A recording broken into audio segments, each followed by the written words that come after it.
All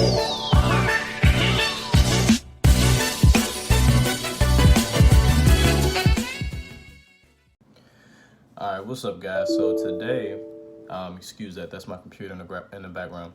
But today, guys, I want to talk about testosterone, estrogen, and how to naturally increase your growth hormone levels. All right, so we basically live in a society in a time period where we have a lot of endocrine disrupting chemicals just running throughout our system that's causing a whole lot of issues, especially if you're trying to optimize your natural testosterone production and prevent it from actually converting into estrogen.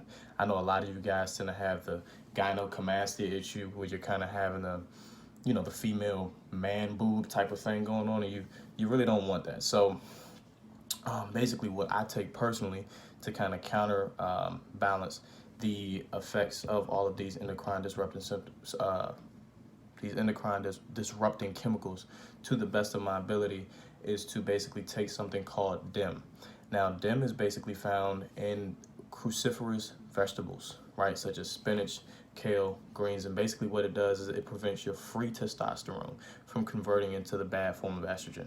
Okay, so you do want some good estrogen. Estrogen is actually an essential component in muscle building. A lot of people think that estrogen is the all, end all, be all. We should avoid it altogether, but what you want to do is you want to regulate and balance it, right? Estrogen and testosterone work synergistically together. So what you want to do is you want to make sure that your estrogen levels are where they should be and where your testosterone levels are where they should be. You don't want your estrogen to be too high, but you don't want it to be too low. And at the same time, you want your testosterone to be right where it should be naturally. So DIM will basically help with that. Another thing that you want to do, guys, is you want to limit your BPA, right? So BPA is a huge chemical found in like plastics, and it tends to leach out into your waters. If you can help it, drink your water out of a glass. I recommend that you avoid plastic altogether. And another thing that you want to do is you want to eat a whole raw foods diet, right? So you want to make sure that whatever animal that you were eating is grass-fed, because one of the things that they do now is they pump the cows and these various animals full of estrogen so that they can gain weight faster on less food. And guess what? You take that inside of you, and now you have a lot more estrogen than you should be having inside of your body. So you want to make sure that you can eat as organic as much as possible. Another thing you can do if you don't want to take the DIM, you can also just eat a lot of greens, right? So a lot of us do not get enough fruits and vegetables in our diet. That is going to be the biggest thing in terms of managing your estrogen levels and keeping them where they should be and preventing them from going high and converting your free testosterone into estrogen, guys. So things such as broccoli, kale, spinach, these are the foods that contain these high levels of DIM. Now, if you think that you can't get enough in your diet, then I recommend that you do supplement with DIM, okay? Now, let's talk about growth hormone. A lot of you all are familiar with something called L-arginine, right? So L-arginine has actually been shown to, if you take it about 30 to 45 minutes before your workout, to actually stimulate the pituitary gland to release more growth hormone during your workout, leading you to, grow and recover and get bigger.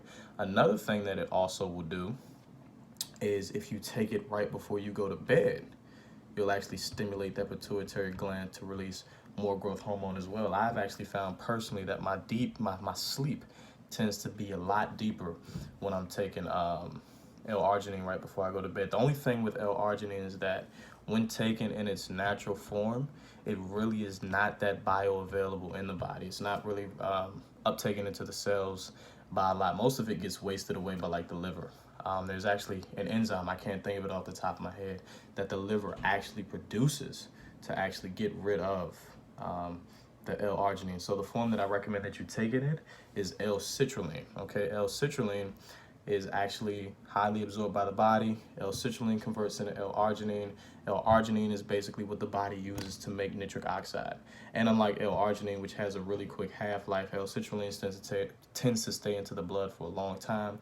It's a vasodilator, so it basically increases the size of the blood vessels, allowing blood to flow freely. Of course, the nitric oxide is going to prevent plaque from sticking to the arterial walls, so you'll have free blood flow there. And as a matter of fact, for guys suffering from erectile dysfunction, L-citrulline has also been shown to actually help with that within about a month. I think there's actually a study on that where they found that L-citrulline tended to work better than Viagra and Cialis and all these other, sex pills for guys who are suffering from erectile dysfunction. But not only that, you'll also have increased brain activity, right? So the blood flow to your brain will also mean that you'll have less brain fog, you'll think clear, and just a ton of benefits. You know, it's also a neurocognitive protector, so it reduces your chances of developing things like early onset dementia and Alzheimer's and the whole nine, guys. So that is what I take, the brand that I actually take.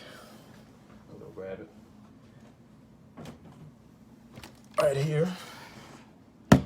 Doctor's Best. No, guys, I'm not paid by them. That is just the brand I prefer. That is actually just regular L-citrulline. I actually recommend that you go and get the form called L-citrulline malate. That actually helps with creatine phosphate conversion into ATP. So people tend to find that when they take the L-citrulline in the malate form, not the malate form, with the malate in it, that their workouts tend to also be a lot longer. It seems like they don't get tired because it also helps with that added energy production. So L-citrulline malate is the best form, but if you can't get that form, go with the L-citrulline.